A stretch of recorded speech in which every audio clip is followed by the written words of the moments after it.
Class 10th इतिहास chapter number 2 Bharat में राष्ट्रवाद।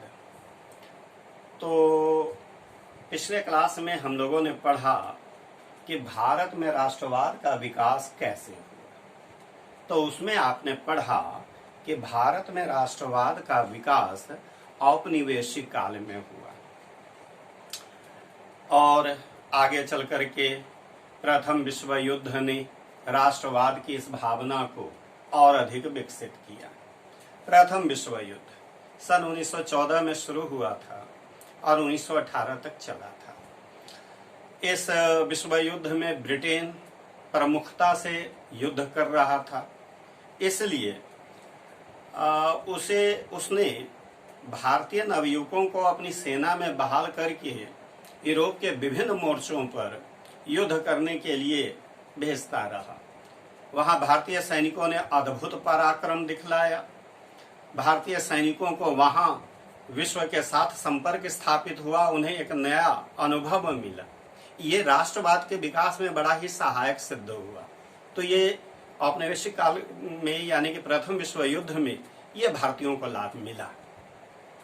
वैसे तो ब्रिटिश राज्य की स्थापना होते ही भारत की आर्थिक दशा निरंतर खराब हो रही थी, लेकिन प्रथम विश्व युद्ध में यह और ज्यादा खराब हो गई, क्योंकि ब्रिटेन ने अपने रक्षा व्ययों को पूरा करने के लिए अमेरिका से बहुत बड़े पैमाने पर कर्ज ले रखा था और इस कर्ज की भरपाई के लिए भारतीयों पर वह लगातार टैक्स पर टैक्स लगाए जा रहा था, जिससे भारतीयों की दशा अत्यंत दयनीय हो गई, जो यह भी कहीं न कहीं राष्ट्रवाद के विकास में सहायक सिद्ध हुआ।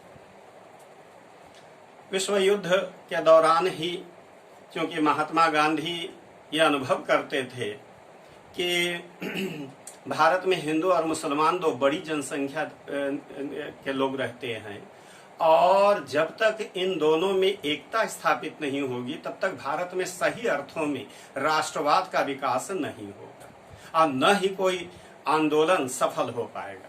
इसलिए महात्मा गांधी हिंदू मुस्लिम एकता के बहुत बड़े पक्षधर थे। यही कारण है कि सन 1916 में लखनऊ अधिवेशन में भारतीय राष्ट्रीय कांग्रेस और मुस्लिम लीग के बीच एक समझौता हो गया। इससे राष्ट्रवाद को बढ़ावा मिला और इसी समय मुसलमानों ने खिलाफत आंदोलन भी शुरू कर दी। उसका भी लाभ राष्ट्रवाद के विकास में मिला।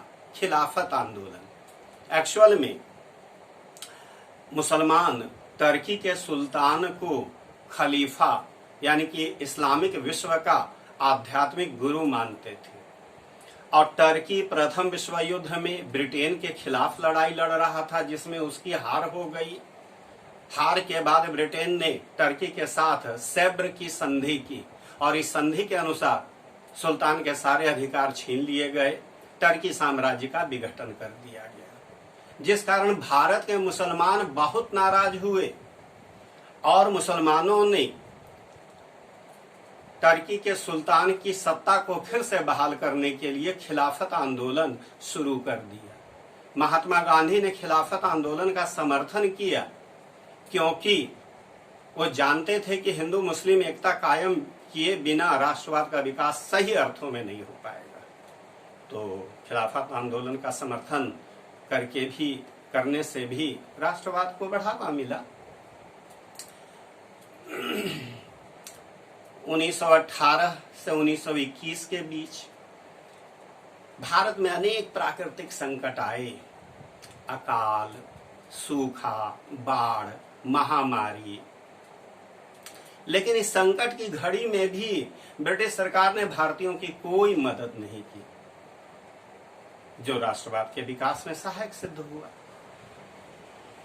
1915 में ब्रिटिश सरकार ने डिफेंस ऑफ इंडिया एक्ट पारित किया, क्योंकि इस एक्ट के द्वारा तर्क दिया सरकार ने कि वह क्रांतिकारी गतिविधियों को नियंत्रित करना चाहती है। मगर वास्तव में यह दमनकारी कानून था।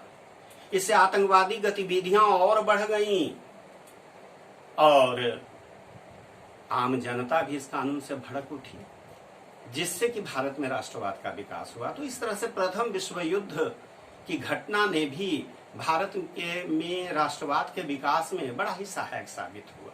तो ये चैप्टर नंबर 2 का दूसरा टॉपिक समाप्त होता है। अब अगले क्लास में तीसरा टॉपिक। आज बस इतना ही। Thank you.